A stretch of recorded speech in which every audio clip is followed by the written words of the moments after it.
ക്ഷേമ pension mustering Akshaya കേന്ദ്രങ്ങളിൽ വൻ തിരക്ക്. വയോധികർ വലഞ്ഞു.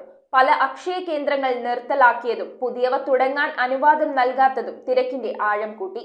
തിരക്ക് കുറയ്ക്കാൻ വിവിധ ഡിവിഷനുകൾ കേന്ദ്രീകരിച്ച് അക്ഷയ കേന്ദ്രങ്ങൾ ആരംഭിക്കണമെന്ന് കൊച്ചി നഗരസഭ 23-ാം ഡിവിഷൻ കൗൺസിലർ KP ആന്റണി. ബുധനാഴ്ച അക്ഷയ കേന്ദ്രങ്ങളിൽ ആരംഭിച്ച ക്ഷേമ പെൻഷൻ മസ്റ്ററിംഗിന് അസാമാന്യ തിരക്കാണ് അനുഭവപ്പെടുന്നത്. ജൂൺ 25 മുതൽ ആഗസ്റ്റ് 24 വരെ അക്ഷയ കേന്ദ്രങ്ങൾ വഴി മസ്റ്ററിംഗ് നടത്താമെങ്കിലും ആദ്യ ദിവസം തന്നെ പ്രായമായവരും അസുഖബാധിതരും അക്ഷയ കേന്ദ്രങ്ങളിൽ തടിച്ചുകൂടിയത് വലിയ ബുദ്ധിമുട്ടിന് കാരണമായി. കേരള സർക്കാർ സാമൂഹ്യ സുരക്ഷാ ക്ഷേമനിധി ബോർഡ് പെൻഷൻ 2024 ഡിസംബർ 31 വരെയുള്ള ഗുണഭോക്താക്കളാണ് മസ്റ്ററിംഗ് നടത്തേണ്ടത്. കേരള സർക്കാരിന്റെ അക്ഷയ കേന്ദ്രങ്ങൾ വഴി മാത്രമേ മസ്റ്ററിംഗ് നടത്താവൂ എന്ന നിർദ്ദേശവുമുണ്ട്. കിടപ്പ് രോഗികൾക്ക് അവരുടെ വീടുകളിലെത്തി മസ്റ്ററിംഗ് ചെയ്തു നൽകും. മസ്റ്ററിംഗ് നടത്താത്തവർക്ക് പെൻഷൻ ലഭിക്കില്ല എന്ന അറിയിപ്പുള്ളതുകൊണ്ട് പ്രായത്തിന്റെയും രോഗത്തിന്റെയും അവസ്ഥകൾ മറന്നാണ് പലരും ആദ്യ ദിവസം തന്നെ അക്ഷയ കേന്ദ്രത്തിലെത്തിയത്. രാവിലെ 8 മണി തൊട്ട് കൂടെ ലൈനിൽ നിൽക്കുക. 9:00 സ്റ്റാർട്ട് ചെയ്യുന്നു തോന്നുന്നു. 11:45 ഒരു ലൈനും കൊണ്ട് വന്നത്. നെറ്റ്വർക്ക് വരും, പോവും. ഇന്ന് നിന്ന് കാലൊക്കെ തേടിക്കുക. ചേട്ടൻ ഒരാൾ വീണിട്ടുണ്ട്. അവിടെ ഇരിക്കുക, അവിടെ തിരിച്ചിരിക്കുക.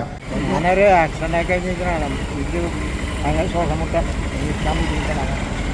അധികം സമയം ക്യൂവിൽ നിന്ന് വിഷമിക്കുന്ന വയോധികർക്ക് ഇരിക്കാൻ കസേര പോലുമില്ലെന്നും ഓരോ ഡിവിഷനിലും മസ്റ്ററിംഗ് സംവിധാനം ഏർപ്പെടുത്തണമെന്നും മസ്റ്ററിംഗിനെത്തിയവർ പറയുന്നു. അവർക്ക് എന്തെങ്കിലും ഇരിക്കാനുള്ള ഒരു സൗകര്യം വേണ്ട. അവരെന്താണെന്നറിയാം, ഇത്ര പ്രായമുള്ള ആൾക്കാരാണ്. അവർക്ക് നടക്കാനും കൂടി പറ്റാത്ത ആൾക്കാരുണ്ട്. 70-80 വയസ്സുള്ള ആൾക്കാർ പല സ്ഥലങ്ങളിലെയും അക്ഷയ കേന്ദ്രങ്ങൾ നിർത്തലാക്കിയതും പുതിയവ തുടങ്ങാൻ അനുമതി ലഭിക്കാത്തതും തിരക്ക് വർദ്ധിക്കാൻ കാരണമായി. കൊച്ചിയുടെ വിവിധ ഭാഗങ്ങളിൽ അക്ഷയ കേന്ദ്രങ്ങൾ ഉണ്ടെങ്കിലും തോപ്പുംപടിയിലെ അക്ഷയ കേന്ദ്രത്തിലാണ് വൻ തിരക്ക് അനുഭവപ്പെട്ടത്. തിരക്കൊഴിവാക്കാൻ വിവിധ ഡിവിഷനുകൾ കേന്ദ്രീകരിച്ച് അക്ഷയ കേന്ദ്രങ്ങൾ ആരംഭിക്കണമെന്ന് കൊച്ചി നഗരസഭ 23-ാം ഡിവിഷൻ കൗൺസിലർ KP ആന്റണി പറഞ്ഞു. ഇവിടുത്തെ പ്രായമുള്ള ആൾക്കാർ വെറുതെ ക്യൂ നിന്ന് കഷ്ടപ്പെടുകയാണ്.